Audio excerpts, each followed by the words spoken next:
Good morning and welcome to our daily devotional from Pilgrim Congregational Church. I'm Patrick Horn, very glad to have you along on this Thursday morning, August the 19th, 2021.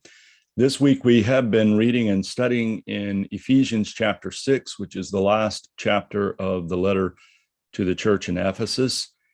And this is the passage from Pilgrim Congregational Church. I'm Patrick Horn. I'm going to get to hear myself twice.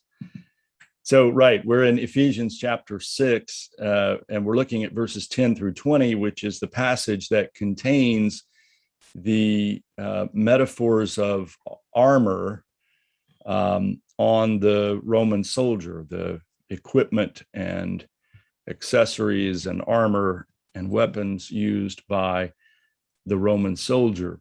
And this morning, I'd like to focus on one of those metaphors in particular, and it's verse 16. So in the context of the list of these metaphors of power, of the power of God that we have access to as Christians, in the midst of that comes this one from verse 16. With all of these, take the shield of faith, with which you will be able to quench all the flaming arrows of the evil one. So flaming arrows, or arrows in particular, are usually associated in ancient writings, both in biblical and non-biblical sources, as words or speech. And we find this in Proverbs chapter 26. There's a fairly long section on the angry man who is casting about firebrands, arrows, and death. That's 26:18. As a madman who casteth firebrands, arrows, and death, as coals are to burning coals and wood to fire, so is a contentious man to kindle strife. The words of a talebearer are as wounds as they go down into the innermost parts of the belly. So there are references in several different places to words and what people say as arrows and even as flaming arrows. There are a couple of points that I'd like to emphasize from this verse. It's important to remember, I think, that Paul says in several places that our battle, when he speaks of the battle metaphor, the battle is not, the conflict is not with flesh and blood, that it's with things of the spirit. So it's interesting that here the shield of faith is used to quench the arrows of the evil one, because it's not our resistance and conflict is not primarily with those who say evil things about us or to us. As you know, when just like with arrows, sometimes you can't be exactly certain where it may go. And if it's a flaming arrow, it may burn things that the shooter did not intentionally mean to burn. So it's a good thing to remember often that it is true that once someone says something, what is said has a kind of independence from the sayer and may result in things that the person who said had no intention of unleashing.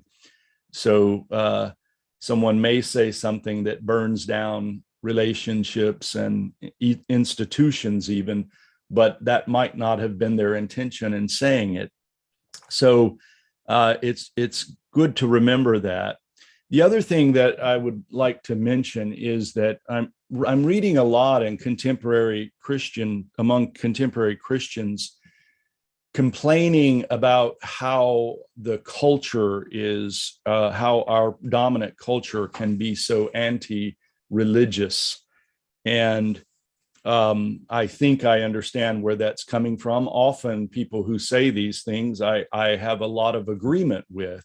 What I don't understand is why why Christians should sit around complaining and whining about how mistreated Christianity is. I don't think that that is what Paul is suggesting in quenching the flames of the flaming arrows of the evil one.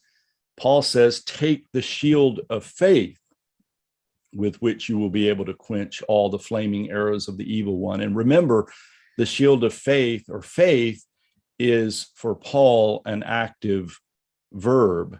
So live the life of faith in response to the flaming arrows. That is what will quench those arrows, not complaining and whining publicly about how poorly Christianity is treated.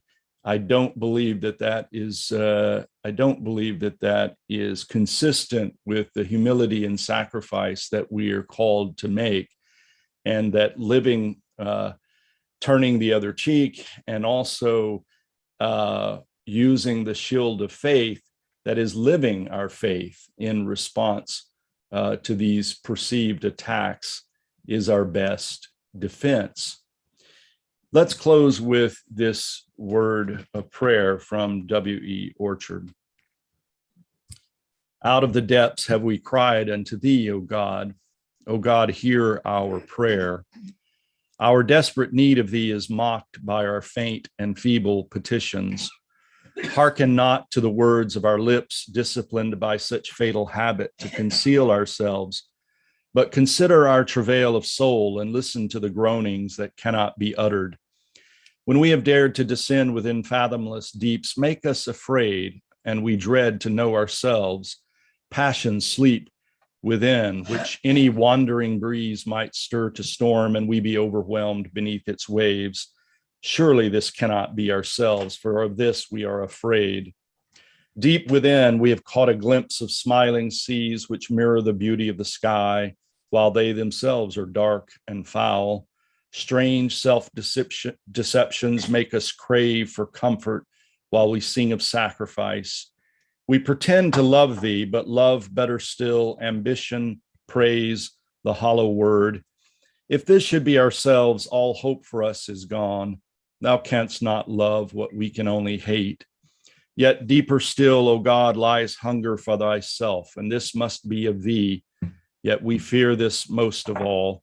If this should pass our power to bear, we might be swept beyond our studied selfishness, our calculating prudence, and never be the same again. Out of such depths we cry unto thee, O God. Amen. Thank you for joining me this morning from Pilgrim Congregational Church. I'm Patrick Horn, and I hope you have a great day. Goodbye.